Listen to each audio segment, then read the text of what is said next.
Hi friends, ఓం సాయిరామ్. బాబాగారి ఆశీస్సులు అందరిపైన ఉండాలని చెప్పేసి మనస్ఫూర్తిగా కోరుకుంటున్నాండి. మీరు కోరిన కోరికలన్నింటినీ కూడా బాబాగారు తీర్చేయాలని మీ తరపున నేను కూడా మనస్ఫూర్తిగా కోరుకుంటూ ముందుగా బాబాగారి పాదాపద్మాలకు ఒకసారి నమస్కరించుకొని వీడియోలోకి అయితే వెళ్ళిపోదాం. ఇక ఈరోజు బాబాగారు సాయిబాబా పిలుపు ద్వారా మనకేం చెప్పబోతున్నారు అంటే, బిడ్డ, లక్ష్మీదేవి తీర్పు ఇచ్చేసింది తల్లి. రేపు అంటే శుక్రవారం రాత్రి 12 గంటల లోపు నీ జీవితంలో జరగబోయేది ఇదే. ఆ సమయంలో నువ్వు ఎట్టి పరిస్థితుల్లోనూ అజాగ్రత్తగా ఉండకు. ఎందుకు అంటే నీ జీవితాన్ని ఒక మలుపు తిప్పబోతున్న సమయం అది. నీ జీవితాన్ని ఒక సుడి తిప్పబోతున్నటువంటి ఒక సమయం అది. ఆ సమయంలో నువ్వు ఎట్టి పరిస్థితుల్లోనూ అజాగ్రత్తగా ఉన్నావు అంటే వచ్చిన బంగారం లాంటి అవకాశాన్ని, వచ్చిన అదృష్టాన్ని, నువ్వు వెతుకుంటూ వచ్చిన నీ అదృష్టాన్ని నువ్వు నీ చేతులారా పాడు చేసుకున్నట్టే. ఆ మహాలక్ష్మి, శ్రీ మహాలక్ష్మి అమ్మ ఎప్పుడు పడితే అప్పుడు తీర్పు ఇవ్వదు బిడ్డ. ఈరోజు నీ విషయంలో తీర్పు ఇచ్చింది. అది తీర్పు ఏంటో నువ్వు తెలుసుకో అంటూ బాబాగారు ఈరోజైతే మనకు తెలియనటువంటి ఒక నిగూఢమైన సందేశంతో తీసుకొచ్చారండి. మరి బాబాగారి ఆ మాటల వెనుక ఉన్న అర్థం ఏంటి, పరమార్థం ఏంటి, ఎందుకు బాబాగారు ఇలా అంటున్నారు? లక్ష్మి అమ్మవారు తీర్పు ఇవ్వడం ఏంటి, అది కూడా శుక్రవారం రాత్రి 12 గంటల దగ్గర అప్పుడు తీర్పు ఇవ్వడం ఏంటి? ఏం జరగబోతుంది అసలు మన జీవితంలో? బాబాగారు అయితే ఏదో ఒక అద్భుతాన్ని సృష్టించబోతున్నారండి రేపు శుక్రవారం రాత్రి 12 గంటల దగ్గర మన జీవితంలో. అదేమిటో తెలుసుకోవాలంటే వీడియో ఎక్కడ కూడా స్కిప్ చేయకుండా చివరి దాకా చూడాల్సిందే. వీడియో నచ్చినట్లయితే మీ friends and family members share చేయండి. ఒక చిన్న లైక్ ఇవ్వండి. మన ఛానల్ని ఫస్ట్ టైం చూస్తున్నట్లయితే ఛానల్ని సబ్స్క్రైబ్ చేసుకొని సపోర్ట్ చేయండి. బిడ్డ, రేపటి రోజు శుక్రవారం రాత్రి 12 గంటల సమయాన్ని ఎట్టి పరిస్థితుల్లో వదులుకోకు, మిస్ చేసుకోవద్దు. వదులుకున్నావంటే జీవితాంతం బాధపడతావు. ఎందుకంటే రేపు రాత్రి శుక్రవారం రాత్రి 12 గంటల దాకా లక్ష్మీ అమ్మవారు నీకు కలలో కనిపించి ఒక ప్రశ్న అడగబోతుంది. దానికి నువ్వు సరైన సమాధానం చెప్పావు అంటే ఆ సమాధానం ఇది నీ జీవితం మీద ఆధారపడి ఉంటుంది. ఆ లక్ష్మీ కటాక్షం నీ మీద కలలాగా వద్దాలా అనే దాని మీద ఆధారపడి ఉంటుంది. బిడ్డ, జాగ్రత్త. ఇది నేను నీకు ఇస్తున్నటువంటి బంగారపు అవకాశం. నీకోసం నేను ఏరి కోరి తీసుకొచ్చాను. నీకోసం నేను లక్ష్మీ అమ్మవారి దగ్గర మాట తీసుకున్నాను. నా బిడ్డ జీవితంలో మంచి రోజులు ప్రసాదించమ్మా. నా బిడ్డలు బాధపడుతున్నారు. నీ కృప దయ వాళ్ళ మీద ఉండాలి తల్లి. నీ కరుణ వాళ్ళ మీద కురిపించు అంటూ అమ్మవారిని అడిగి నేను మాట తీసుకున్నాను బిడ్డ. నా మాటను నిలబెట్టు. నా మాట నువ్వు పోగొట్టుకో. బిడ్డ, ఎప్పుడు కూడా నువ్వు ప్రతిరోజు బాధపడుతూనే ఉన్నావు కదా. నాకు ఇంకా ఎన్నాళ్ళు తండ్రి కష్టాలు, ఎంత కష్టపడినా కూడా నాకు డబ్బు అన్నది, నా అవసరానికి సరిపడిన డబ్బు నాకు అందటం లేదు. నా కష్టాలు తీరే మార్గం నాకు కనబడటం లేదు. నేను బ్రతికినంత కాలం ఇంతేనా బాబా? నా జీవితంలో సుఖాలు సంతోషాలు ఏముండవా అని ప్రశ్నిస్తున్నావు కదా బిడ్డ. వాటన్నిటిని దూరం చెయ్యాలని నేను అమ్మ దగ్గర మాట తీసుకున్నాను. అమ్మ తీర్పు ఇచ్చేసింది. ఆ తీర్పు ఏంటని నువ్వు వినాలి అంటే ఇప్పుడు నా మాటలు ఒక 2 నిమిషాల్లో విని తీరాల్సిందే బిడ్డ. ఎప్పుడు అడుగుతుంటావు కదా, బాబా మనుషులందరూ ఒకే విధంగా ఎందుకు ఉండరు? కొంతమంది ధనవంతులు, మరికొంతమంది బీదవాళ్ళుగా ఎందుకుంటారు? నేను రోజు చూస్తూనే ఉంటాను కదా. కొంతమంది ఎంతో కష్టపడతారు కానీ ధనవంతులు మాత్రం కాలేరు. వాళ్ళు పేదవారుగానే ఉండిపోతారు. మరి పేదవారు ధనవంతులుగా మారాలి అంటే ఏం చేయాలి తండ్రి? ప్రతి మనిషికి ఒకటే కోరిక, నేను ధనవంతుడిగా, డబ్బున్నవాడిగా, నా చేతి నిండా డబ్బులతో జీవించాలి, నా వద్దకు పేదరికం రావద్దు అని కోరుకుంటాడు. మరి ఎందుకు అంటే పేదరికం మనిషికి ఎప్పుడు కూడా శారీరకంగా, మానసికంగా దుఃఖాన్ని కలుగజేస్తుంది. అందుకే ఆ దుఃఖం, ఆ పేదరికాన్ని ఎవరు కూడా ఇష్టపడరు. నా జీవితంలో కూడా రాకూడదు అని చెప్పి కోరుకుంటూ ఉంటారు కదా బాబా. మరి రేయి పగలు కష్టపడుతున్నా, రెక్కలు ముక్కలు చేసుకుంటున్న వారు ధనవంతులు ఎందుకు కాలేరు తండ్రి? ఎప్పుడు పేదవారిగానే ఎందుకు ఉండిపోతారు? అసలు ఈ పేదరికం నుంచి ఎందుకు బయటపడరు? ఈ పేదరికం నుంచి బయటపడే రోజంటూ ఒకటి వస్తుందా? అసలు ధనవంతురాలిగా మారాలి అంటే దానికోసం నేనేం చేయాలి బాబా అంటూ అడుగుతూ ఉంటావు కదా తల్లి. నువ్వేం చేయాలో తెలుసా? చాలా చిన్న పని అమ్మ. ఆ పని చెయ్యకుండా ఉండటం వలనే నువ్వు ఈరోజు ఇన్ని కష్టాలు బాధలు అనుభవిస్తున్నావు. పేదరికంలో మగ్గిపోతున్నావు. దానికోసం నేనేం చేయాలి బాబా అంటూ అడుగుతూ ఉంటావు కదా తల్లి. నువ్వేం చేయాలో తెలుసా? చాలా చిన్న పనమా. ఆ పని నువ్వు చెయ్యకుండా ఉండటం వల్లనే నువ్వు ఈరోజు ఇన్ని కష్టాలు బాధలను అనుభవిస్తున్నావు. పేదరికంలో మగ్గిపోతున్నావు. డబ్బు అన్నది నీ కల్లా చూడలేకుండా ఉన్నావు. ధనవంతుడిగా ధనవంతురాలిగా డబ్బున్న వారిలాగా నువ్వు మారలేకపోతున్నావు. లక్ష్మి అనుగ్రహం మీ మీద లేకుండా నీ చేతులారా నువ్వే చేసుకుంటున్నావు. తెలిసి కూడా ఆ పని చేస్తున్నావు. ఆ పని ఏంటో తెలుసా తల్లి? నీకు తెలియాలంటే నేను చెప్పే సందేశం పూర్తిగా విను. ఎందుకంటే ఇది నీ జీవితంలో, నీ కుటుంబంలో, నీ ఇంట్లో జరుగుతుంది. అది కూడా నువ్వే చేస్తున్నావు. అది తెలుసుకొని ఆ తప్పు మళ్ళీ చెయ్యకపోతే లక్ష్మీదేవి నీ ఇంట్లో తిష్ట వేసుకొని కూర్చుంటుంది. అమ్మ మాట నా మాటగా చెప్పమని నాకు పంపింది బిడ్డ. అందుకే ఈరోజు చెప్తున్నా. లక్ష్మి అమ్మ మాట నా నోట నేను చెప్తున్నా, జాగ్రత్తగా విను అంటూ బాబాగారు ఇలా అయితే కథ చెప్పడం మొదలుపెట్టారండి. పూర్వం ఒక ఊరిలో ఒక ధనవంతుడైన వ్యాపారి ఉండేవాడు. అతడికి 4 కొడుకులు. అందరికీ కూడా వివాహం జరిగింది. 4 కొడుకులు, 4 కోడళ్ళు. ఆ మామ ఒకే ఇంట్లో ఉండేవారు. ఆ వ్యాపారి చాలా ధర్మాత్ముడు. చాలా మందికి సహాయం చేసేవాడు. పుణ్యకార్యాలు చేసేవాడు. సుఖంగా కాలం గడుపుతున్నాడు. ఇలా తన జీవితాన్ని సుఖంగా గడుపుతూ ఉన్న ఇలా కాలం గడుస్తూ ఉంది. అందరూ ఒకే ఇంట్లో ఉండడంతో వారి ఇంట్లో చిన్న చిన్న గొడవలు మొదలయ్యాయి. ఒకరోజు రాత్రి నిద్రిస్తున్న సమయంలో ఆ వ్యాపారి కలలోకి సాక్షాత్తు లక్ష్మీదేవి ప్రత్యక్షమై ఆ వ్యాపారితో ఇలా అంటుంది. నాయనా, నేను లక్ష్మీదేవిని. నేను నీ ఇంట్లో నుంచి వెళ్ళిపోతున్నాను. ఎందుకో గత 25 సంవత్సరాలుగా నీ ఇంట్లోనే ఉంటున్నాను. ఇప్పుడు ఇక నా వల్ల కావటం లేదు. నేను వెళ్ళిపోవాలి అని నిర్ణయించుకున్నాను అని అంటుంది. ఆ మాటలు విన్న ఆ వ్యాపారి చాలా బాధపడుతూ, అమ్మా, ఎందుకు అలా అంటున్నావు? నువ్వెక్కడికి వెళ్ళొద్దు, నా వద్దనే ఉండిపో అంటాడు. అప్పుడు లక్ష్మీదేవి, ఎందుకు? 25 సంవత్సరాలుగా ఇక్కడే ఉన్నాను కదా, ఇంకా సరిపోలేదా? ఇక నేను వెళ్ళిపోతాను అని అంటుంది.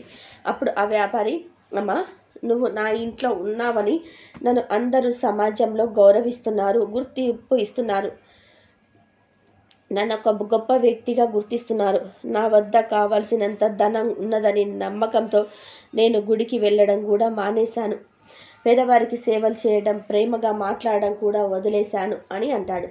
అప్పుడు లక్ష్మీదేవి ఉండి ఇలా అంటుంది, నేను నీ వద్ద ఉన్నప్పుడు నువ్వు గుడికి వెళ్ళవద్దని, నువ్వు భక్తి కార్యాలు చేయవద్దని, అలాగే బంధువులతో నీ తోటి మనుషులతో ప్రేమగా ఉండవద్దని నేను నీకు చెప్పలేదు కదా? చెప్పానా? మరి నువ్వెందుకు అలా చేశావు? అందుకే నాయనా, నేను ఇక్కడ ఉండలేను, తప్పకుండా వెళ్ళిపోతాను. నేను ఎల్లప్పుడూ ఒకే దగ్గర ఆగలేను, అది నీకు కూడా తెలుసు. నేను అందరి వద్ద తిరుగుతూ ఉంటాను అని అంటుంది. అప్పుడు ఆ వ్యాపారి, అమ్మా, నువ్వు వెళ్ళిపోతే నా వద్ద ధనం ఉండదు కదా, నా వద్ద డబ్బు లేకపోతే నాకు సమాజంలో గౌరవము ఉండదు. అంతెందుకు తల్లి, ధనం లేకపోతే నా బంధువులే నన్ను పట్టించుకోరు, నా తోటి మనుషులు నన్ను గుర్తించరు. ఎన్ని రోజులు ఎంతో గొప్పగా విలాసంగా బ్రతికిన నేను ఇప్పుడు ధనం లేకుండా కటిక దరిద్రంలో బ్రతకలేను. దయచేసి నన్ను వదిలి వెళ్ళవద్దమ్మా అని కోరుకుంటాడు, బతిమిలాడుకుంటాడు. ఆ వ్యాపారి బాధను చూస్తున్న లక్ష్మీదేవికి అతడిపై దయ కలిగింది. అతడితో ఇలా అంటుంది, నాయనా, నువ్వు బాధపడకు. నేను నీకు వెళ్ళే ముందు ఒక వరాన్ని ఇవ్వాలనుకుంటున్నాను. అది కూడా కేవలం ఒకే ఒక్క వరాన్ని ఇస్తాను. బాగా ఆలోచించుకొని వరాన్ని అడుగు. ఒకే అవకాశం ఉంది కాబట్టి జాగ్రత్తగా ఆలోచించుకొని వరం అడుగు అంటుంది. అప్పుడు ఆ వ్యాపారి బాగా ఆలోచించి, అమ్మా, నేను ఇప్పుడు ఏమో అడగలేను. నేను మా ఇంట్లో ఉన్న నా కోడల్ని అందరిని అడిగి వారి సలహా తీసుకొని అప్పుడు అడుగుతాను. నాకు కొంచెం సమయం ఇయ్యు తల్లి. దయచేసి మీరు రేపు రండి. నేను ఈరోజు మా వాళ్ళతో విచారించి నిర్ణయం తీసుకుంటాను అంటాడు. అప్పుడు లక్ష్మీదేవి సరే అని చెప్పి అతడి కలలో నుంచి అదృశ్యమైపోయింది. ఉదయం లేవగానే ఆ వ్యాపారి అందరి కోడలను పిలిచి, అమ్మా, చూడండి, ఇక ముందు మనం పేదవాళ్ళం కాబోతున్నాం అని అంటాం. ఆ మాటలు విన్న నడుగులు కోడళ్ళు ఆశ్చర్యపోతూ, మామగారు, మీరేం మాట్లాడుతున్నారు? మన పేదవాళ్ళం కావడం ఏంటి? మన వద్ద చాలా డబ్బు ఉంది, ధనం ఉంది కదా. మరి అలాంటప్పుడు మన పేదవాళ్ళగా ఎలాగా మారిపోతాం అని అంటారు. అప్పుడు ఆ వ్యాపారి, రాత్రి లక్ష్మీదేవి నా కలలో కనిపించిందమ్మా, నేను ఇంట్లో నుండి వెళ్ళిపోతున్నాను, వెళ్ళే ముందు ఒక వరం ఇచ్చి వెళ్తాను అని చెప్పింది. నేను మిమ్మల్ని అడిగిన తర్వాత ఏం వరం కావాలో చెబుతానని చెప్పాను. ఒక్కసారి లక్ష్మీదేవి మన ఇంట్లో నుంచి వెళ్ళిపోతే మనం బీదవారిగా మారిపోతాం. ఇక ఆ తర్వాత ఏం జరుగుతుందో నేను ఊహించుకోలేకపోతున్నాను. కానీ ఆమె వెళ్ళేటప్పుడు ఒక వరం ఇస్తాను అని చెప్పింది. అది కూడా కేవలం ఒకే వరం. నాకు ఏ వరం అడగాలో అర్థం కాలేదు. ఇక మీరే చెప్పండి అంటూ పెద్ద కోడల్ని అడుగుతాడు. అప్పుడు పెద్ద కోడలు, మామగారు, లక్ష్మీదేవి వెళ్ళిపోయినా సరే మీరు వజ్రాలు, బంగారం, కావలసినంత ధనం అడగండి అంటుంది. ఇక ఆ వ్యాపారి రెండో కోడలి కూడా అదే ప్రశ్న అడుగుతాడు. అప్పుడు ఆ కోడలు, మామగారు, మీరు లక్ష్మీదేవితో పెద్ద పెద్ద భవనాలు, వ్యాపార భవనాలు అడగండి. వాటి నుండి మనకు ఎప్పుడు ఆదాయం వస్తూనే ఉంటుంది. దానితో మనం సుఖంగా బతకవచ్చు అని అంటుంది. అప్పుడు ఆ వ్యాపారి మూడవ కోడల్ని పిలిచి, అమ్మ నువ్వు కూడా చెప్పు, నేనేం వరం అడగాలి అని అంటాడు. అప్పుడు ఆ మూడవ కోడలు, మామగారు, మీరు ఈ నగరంలోని మొత్తం భూమిని కోరండి. ఆ భూమిలో వ్యవసాయం చేస్తే మనకు ధనం వస్తుంది. అప్పుడు మనం ఎప్పటికీ పేదవాళ్ళం కాలేము అని అంటుంది. ఇక చివరిగా చిన్న కోడల్ని పిలిచి, అమ్మ నువ్వు చెప్పు, లక్ష్మీదేవిని ఏం వరం అడగాలి అని అంటాడు. అప్పుడు చిన్న కోడలు, మామగారు, మనకు బంగారం వద్దు, పెద్ద పెద్ద భవనాలు వద్దు, ఈ నగరంలోని మొత్తం భూమి వద్దు. మామగారు, లక్ష్మీదేవిని ఒకే ఒక కోరిక కోరండి. అదేమిటంటే, మేము పేదవారిగా ఉండి కష్టాలు అనుభవిస్తున్నా సరే మా కొడుకు కోడళ్ళ, తండ్రి కొడుకులలో, మామ కోడళ్ళలో ఎప్పుడు ప్రేమ ఉండేలాగా వరం కోరుకోండి. ఇక మనకు ఏమీ వద్దు అంటుంది. ఇక నలుగురి మాటలు విన్న ఆ వ్యాపారి అక్కడి నుంచి వెళ్ళిపోయాడు. ఇక ఆ రోజు రాత్రి మళ్ళీ లక్ష్మీదేవి కలలో కనిపించి, నాయనా ఏం వరం కావాలో అడుగు, ఆలోచించుకున్నావా? మీ వారిని అడిగావా? ఒక మంచి వరం కావాలని, ఏది కావాలని ఆలోచించుకున్నావా? సరే, నీకు ఏం వరం కావాలో, ఏం వరం అడుగుతావో అడుగు. నీ వాళ్ళతో విచారించుకొని వచ్చావు కదా, అడుగు. కానీ ఒక వరం మాత్రమే అడగాలి, జాగ్రత్తగా ఆలోచించుకొని అడుగు అని అంటుంది. అప్పుడు ఆ వ్యాపారి, అమ్మ నువ్వు వెళ్ళిపోతే మేము ఎలాగో బీదవాళ్ళం అవుతాం.